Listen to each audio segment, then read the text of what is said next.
continuar a nossa última aula, onde nós estávamos falando sobre as dimensões, sobre a multidimensionalidade, sobre a geometria sagrada. E para quem não viu ainda, corre lá para vocês acompanharem a primeira aula, onde nós estivemos falando sobre a construção base das dimensões básicas da nossa existência. Onde que, se nós pudéssemos organizar todo o processo do desenvolvimento, do nosso desenvolvimento, poderíamos dizer que começamos pelo fim, e o fim é representado aqui pela nona dimensão. Depois tivemos o início, e o início é representado aqui pela dimensão 3 e a dimensão 6. E depois então tivemos o meio. E o meio está representado pelas dimensões 1, 2, 4, 8, 7 e 5. Porque para a gente entender como é que tudo isso está funcionando, como é que aconteceu, nós precisamos de imaginar o que seria acontecer tudo ao mesmo tempo. Só que esse tudo ao mesmo tempo precisou de se organizar de uma determinada maneira para que pudesse construir a coerência, pudesse construir a lógica. Isso é como se fosse uma grande composição, uma grande melodia que nós estamos tocando para que a possibilidade possa acontecer. Por isso aqui o 9, a dimensão 9, representa a dimensão do vazio. Esse vazio que é tudo e nada simultaneamente e observa ser alguma coisa. E por que ele observa ser alguma coisa? Porque ao mesmo tempo em que esse fim existiu, o início também ocorreu. E o que é esse início? A sensação de existir num espaço de criação. É como se fosse um respirar. Inspirar e expirar. O inspirar, a sensação de existir, e o expirar, o estar aqui e agora. E ao se dividir, esse tudo e esse nada, ao se dividirem em sensação de existir e local de criação, espaço de criação, essa subdivisão automaticamente geraram a dualidade, onde a sensação de existir se torna a energia feminina, a energia negativa, e o espaço de criação se torna a energia positiva, a energia masculina. E dentro de tudo isso, lembrando que tudo aconteceu ao mesmo tempo, dentro do fim, esse fim se subdivide em 3 e em 6, e esse fim que se dividiu em 3 e em 6 se subdivide em 1, 2, 4, 8, 7, 5. Que aqui no número 1 nós temos a consciência, número 2 nós temos a dualidade, número 4 nós temos o tempo, número 8 nós temos o infinito, número 7 nós temos a identidade, e o número 5 nós temos aqui a perspectiva. E o que acontece, gente? No momento em que nós dizemos que o fim, que é tudo e nada, surgiu num espaço de criação, ele também criou a possibilidade de observar aquilo, observar sendo tudo e nada num espaço de criação. Essa possibilidade de observar esse algo foi o momento em que a consciência surgiu. E por isso, ao mesmo tempo em que temos o fim, temos o início, temos aqui também o primeiro pensamento, a primeira fagulha de consciência. E no mesmo momento em que esse vazio se observou existindo num espaço de criação e criou a sensação de existir ali, a dualidade também automaticamente passou a existir. A dualidade automaticamente surgiu naquele momento também. E no momento em que esse vazio se observou existindo num espaço de criação, tendo a possibilidade de imaginar algo e se observar, porque no momento em que a dualidade aconteceu, a luz e a sombra passaram a existir como contrastes, o feminino e o masculino passaram a existir como contrastes. Para quê? Para que algo pudesse ser observado, para que algo pudesse ser observável e concebido. E nesse mesmo instante, a experiência também passou a existir. Aquele observador que passou a ter uma sensação de existir, ele quis experimentar o que é existir. E nesse momento em que ele quis experimentar todas as possibilidades que ele imaginou, é que o tempo passou a existir.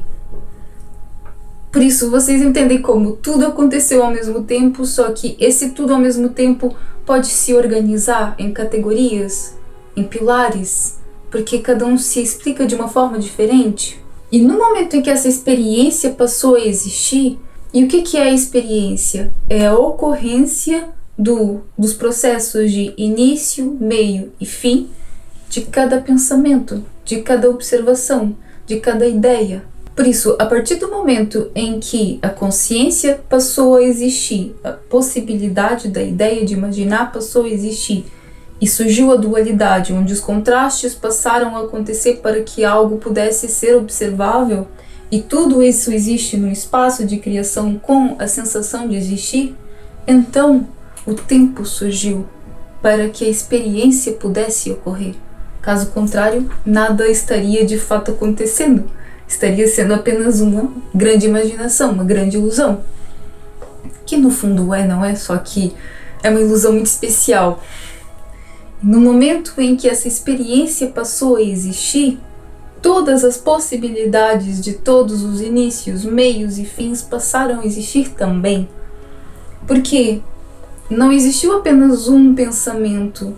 No momento em que a própria consciência existiu, toda a imaginação, todos os pensamentos, todas as ideias passaram a ocorrer simultaneamente. E todas elas puderam se contrastar para poderem ser observáveis, e todas elas passaram a ter uma possibilidade de existência. Mas para que todas essas possibilidades pudessem se demonstrar de alguma forma, elas também precisaram de ser arquivadas num determinado lugar. Por isso, o espaço aqui na oitava dimensão é a multiplicação infinita de todas essas possibilidades de criação. Todos os espaços que se multiplicaram em infinitas réplicas para que a experiência pudesse ocorrer. E no momento em que isso aconteceu, no momento em que a experiência passou a existir, todo o conjunto de possibilidades que ela criou passaram a estar ali arquivadas num determinado local, então ela poderia dizer que algo era dela. É o momento em que a primeira ideia aconteceu, a primeira identidade tomou forma. Por quê? Porque foi o momento em que as coisas passaram a se separar, a dizer o que sou eu, o que é você, o que provém de um raciocínio X e o que provém de um raciocínio Y. Vocês estão entendendo a ideia? Por exemplo, no universo em que nós vivemos, no planeta em que a gente vive, nós temos um determinado conjunto de propriedades, um conjunto de fatores que determinam a vida aqui neste planeta, um conjunto de elementos, um conjunto de configurações que fazem com que a possibilidade deste universo possa existir. Só que ela é apenas uma das infinitas possibilidades que foram pensadas. Aqui nós temos tudo aquilo que nós observamos aqui dentro deste universo está dentro de uma dessas linhas de raciocínio, uma dessas possibilidades que foram imaginadas. E só a partir daqui, no momento em que existiu essa propriedade e que existiu essa forma de denominar e identificar cada parte, é que a separação passou a existir. Até a oitava dimensão, aqui tá tudo misturado, tá tudo numa coisa só, como se fosse um grande bolo e um emaranhamento de um monte de coisas ao mesmo tempo. Só que aqui na sétima dimensão, a sensação de separação passou a existir, porque a identidade passou a existir para que a gente pudesse denominar cada parte do pensamento, cada parte da possibilidade, cada parte da experiência. E só então, no final, temos aqui o número 5, que é a dimensão da perspectiva. E a perspectiva, ela surge no momento em que todas essas possibilidades já foram geradas, experimentadas e possibilitadas num determinado local, criando uma determinada identidade. Aí sim, nós passamos a julgar aquilo que aconteceu de uma certa forma.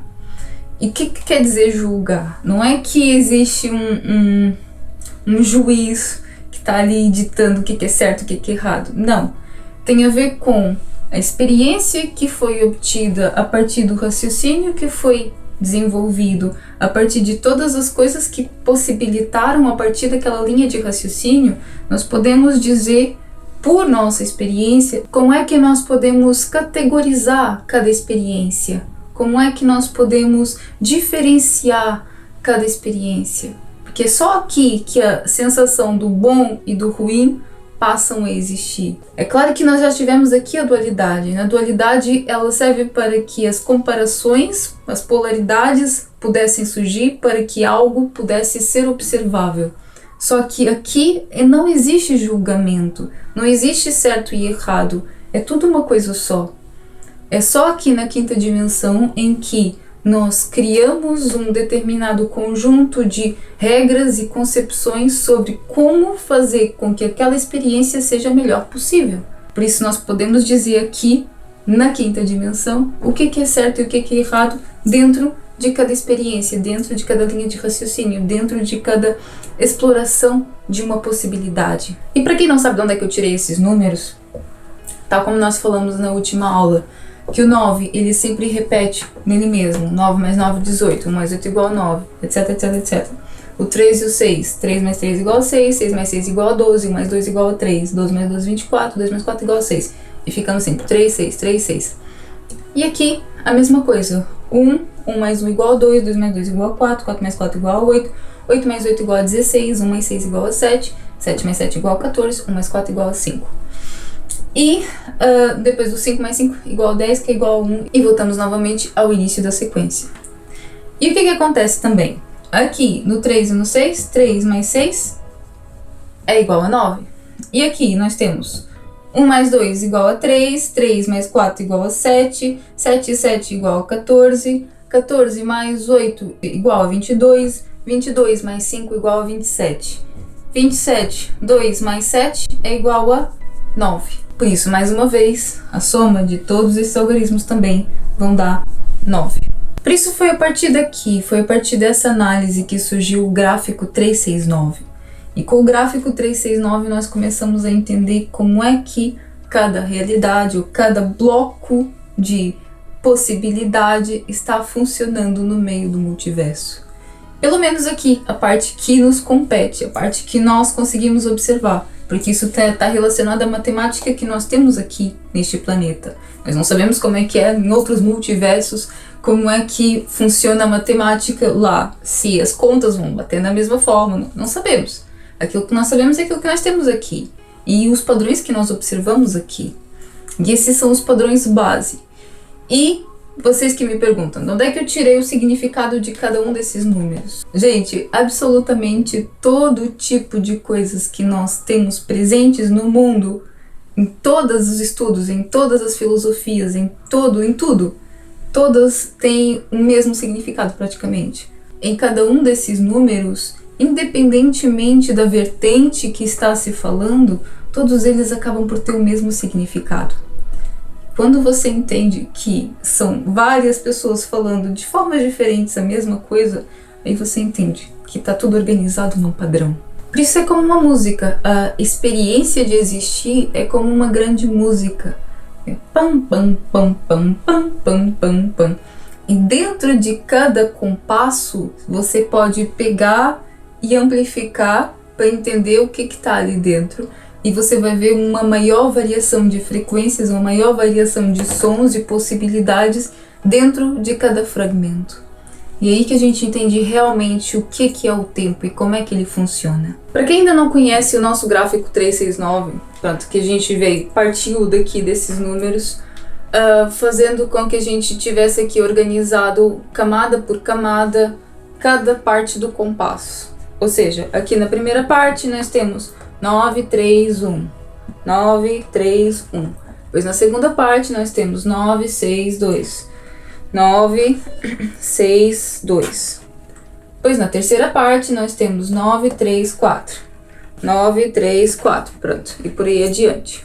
E se vocês repararem, coincidentemente, na terceira parte do gráfico, onde nós temos o 3, o 4, o 9, que é o espaço, o tempo e o vazio, corresponde também, nós aqui no planeta Terra somos o terceiro planeta no sistema solar. Coincidência ou não, eu não sei. E outra coisa interessante também, que as cores também estão aqui referentes ao que cada número representa, e o número 3, que representa a cor azul clara, o número 4 representa o verde. E nós não estamos vivendo num planeta que é verde e azul? Interessante, não é?